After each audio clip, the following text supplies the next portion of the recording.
Hi, I'm Taru and welcome back to my channel IELTS with Taru. Well, in today's video, we'll be talking about IELTS reading and we'll be discussing this particular question type, how to solve match the headings.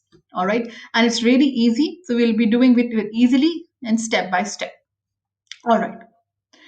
Well, if you haven't subscribed to my channel, please consider doing so because there are a lot of good tips on listening and writing and reading. And these are my experiences. So I have shared them in the form of short video lessons. So you can have a look and see what fits your requirement and subscribe accordingly. Okay. The first step to solve any question, reading, writing, well, speaking, you have to relax. But I mean, for any exam, is relax, and especially when this kind of questions, they really bother you. You have to have a positive mindset because see, you don't have an option. You have to solve if this question comes. So it's better that you go with a positive approach. That yes, you can do it. All right. By the way, I'm taking an example from the real IELTS reading test. So whenever you think you need time, just pause the video and go through that question or the step. The step one. So to read the instructions carefully, and it is really important. I'll tell you why. So basically, this is the question type that comes in the exam. So you are given a passage, and here I can see there are six paragraphs, and so the question says, reading passage 2 has 6 paragraphs A to F. Choose the correct heading for each paragraph from the list of headings below. Write the correct number 1 to 8 in boxes 14 to 19 on your answer sheet. So look at these instructions very, very carefully, especially when we are doing the paper-based test, because you have to write this correct number like 1 to 6. So don't just keep writing 1, 2, 3 numeric, but in the format in which they have asked. But in case of computer delivered, you have it like, the passage is there and on one, so the whole monitor, the screen is divided into two panes. So one pane has the whole passage and the right hand side has the question. So you can scroll up and down. And so it's not like you have to transfer your answer somewhere. But other thing is that why to read instructions carefully, because sometimes there are questions in which similar questions in which you are given a statement, so a list of statements, and then you have to figure out like which statements belong to which paragraph, and there can be more than one option. So that's why read the question very, very carefully, read the instructions very carefully. All right, so this is there in front of me in my exam. All right, now how do I approach this? First thing, read the instructions carefully. Done. Step 2, get the main idea. How? You have to skim the passage to understand how the passage is organized. Let's have a look at the passage. So there are 6 paragraphs, but for the purpose of this video, I've taken just 3 because I just want to give you the idea how do we solve it, the technique. I just wanted to introduce and tell you. So this is the passage, yeah. And the title of the passage is Why Being Bored is Stimulating and Useful Too. So it's stimulating and useful. The most common of emotions is turning out to be more interesting than we thought. So there is something more than too boring than what we just see. So what I mean by skimming is like you're just brushing through the surface of the whole passage. So you're not reading the passage right at this stage. So you saw the instructions.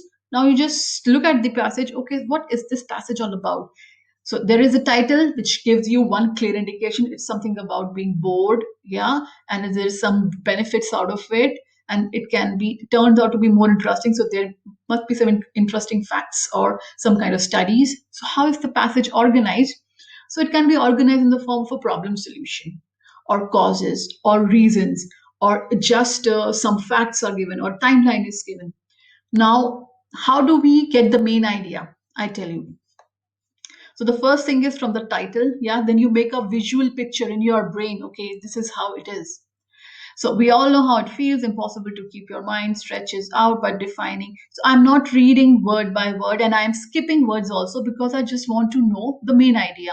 For a start, until mental stress, and then there's even boredom is always low energy. So it's talking about something boredom.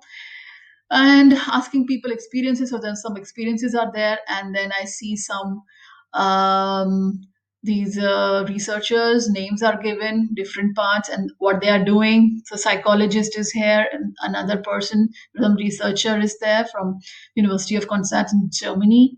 So this is how the passage is organized. So there is something about boredom, benefits, something interesting. So they talk about some experiences, some experiments. Done. So likewise, go through paragraph D, E, F and just get the main picture. And trust me, guys, maybe for the first time, it will take you some time to get used to this technique. But if you do it regularly, it won't take less more than a minute, at the max 2 minutes. So just 1 minute skim, just brush the surface. Okay, this is what it is about. Done. Instructions done, idea done. So you have that picture in your mind. Next, step 3. Now read the headings and underline the keywords. So you saw those headings. Now is the time to read and underline them. Yeah, so I've already underlined it here. So you can just quickly read and underline. And now is the real deal. Now you have to read the paragraph one by one. Okay, so you read the instructions, then you got the main idea by skimming through the passage. Then you went to the options and underlined the keywords. Now we go to the paragraph. Paragraph A. How do we read this paragraph? We read in chunks. Now, this is a very useful and a very helpful strategy. There is a video about it in the link below. And this is not only useful for IELTS, I mean, even in your, life outside IELTS, when you read the things and you read books and articles, my suggestion is you should always read in chunks. So by reading in chunks, I mean that you don't read individual word, but in chunks. How you do that? This is in a separate video. Please have a look because this will be very helpful for all your reading, this for the entire reading test. Okay. So now you have the paragraph A in front of you. What do you have to do? Scan and underline the keywords. Then you summarize the paragraph in your own words. Okay, this is the paragraph about, this is it's talking about. And then start matching. Let's see how it works. So this is the paragraph A. Let me just move it here. And scan and underline. So I scan. By scanning, I mean that I'm reading in chunks and I'm not how do you say, I'm not skipping the words. I'm reading, not we all know how it feels. I'm just reading in chunks. So we all know how it feels. So for me, we all know how it feels. The two words that stand out in this chunk is on know and feel. So we all know one group how it feels. Second group, it's impossible to keep your mind or anything. Time stretches out and all the things you could do seem equally unlikely to make you feel better. But defining boredom, so defining something boredom so that it can be studied in the lab, so some scientific experiment has proved difficult. So there is some problem with that. For a start, it can include a lot of other mental states. Okay, so these are the different mental states which are mentioned. There isn't even agreement, so people don't agree over whether boredom is always a low energy, flat kind of emotion, or whether feeling agitated and restless counts as boredom too. So there is some conflict, some kind of problems that come with the definition. In his book Boredom, A Lively History, Peter Toohey at the University of Calgary, Canada, compares it to disgust. And what is disgust? That is defined.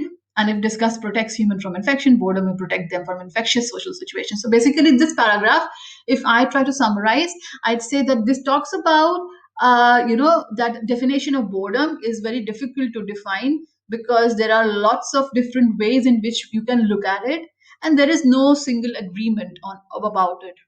Done. That's it. Now I go to my statements. Yeah, the headings. And then now I see, okay, let me see here whether my idea matches with that or not.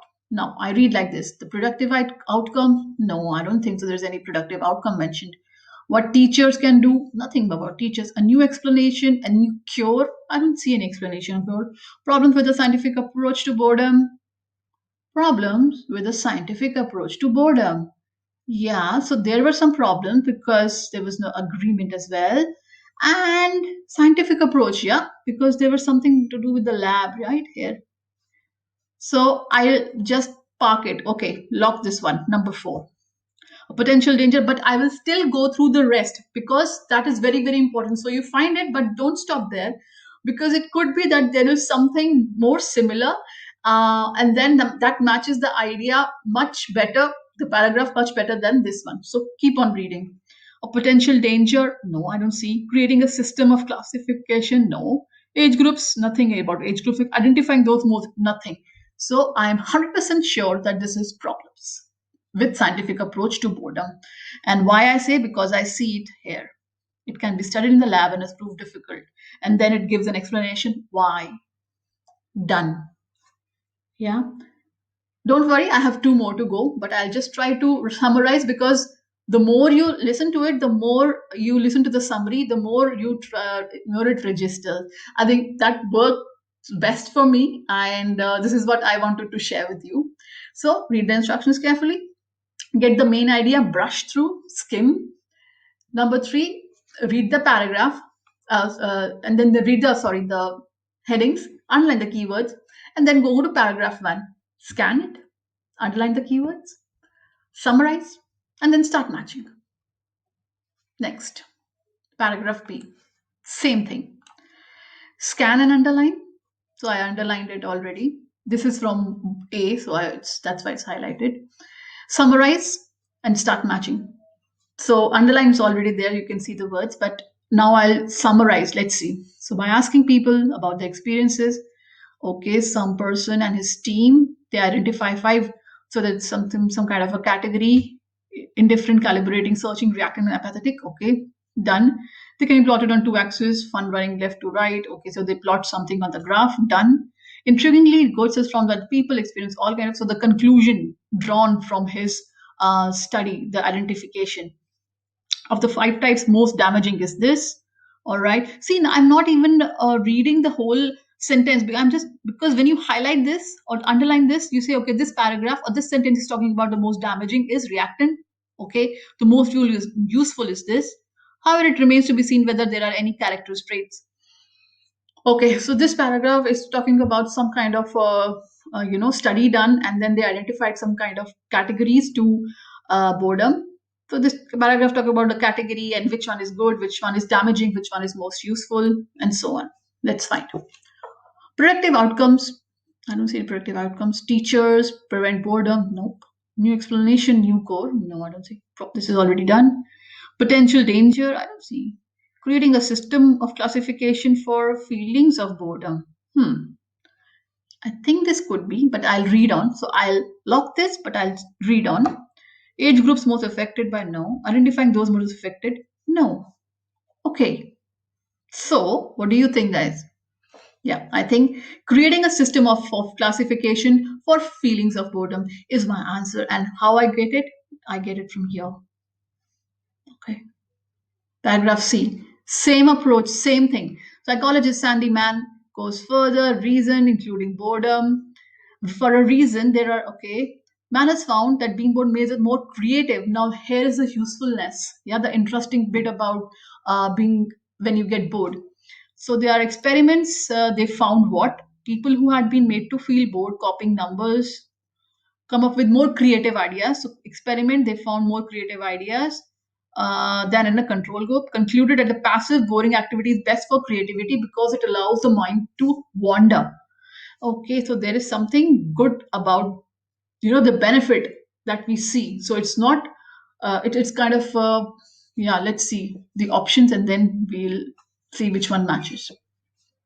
The productive outcomes that may result from boredom, I think this is a productive outcome: creativity, creative ideas. Love this. What teachers can do, I don't think. New explanation, new cure,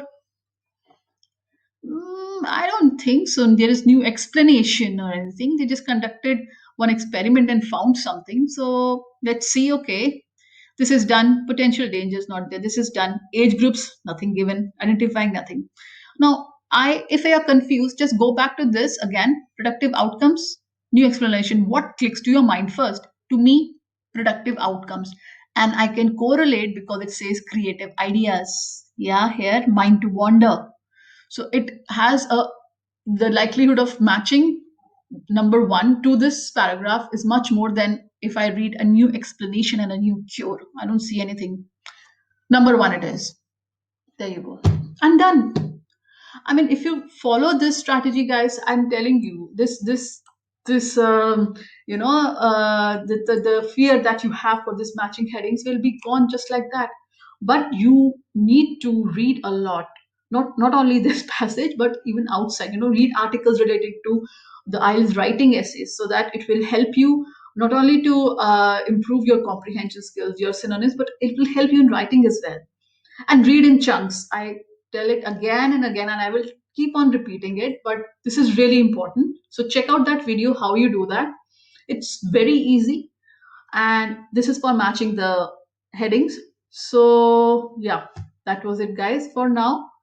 And I hope that you liked it, and if you like it, please don't forget to like, comment, share, and subscribe. I'll be sharing more and more videos. And do tell me in the comments what kind of videos do you want, so that I can post those lessons accordingly. All the best, guys, and good luck with your preparations. I see you next time. Bye bye.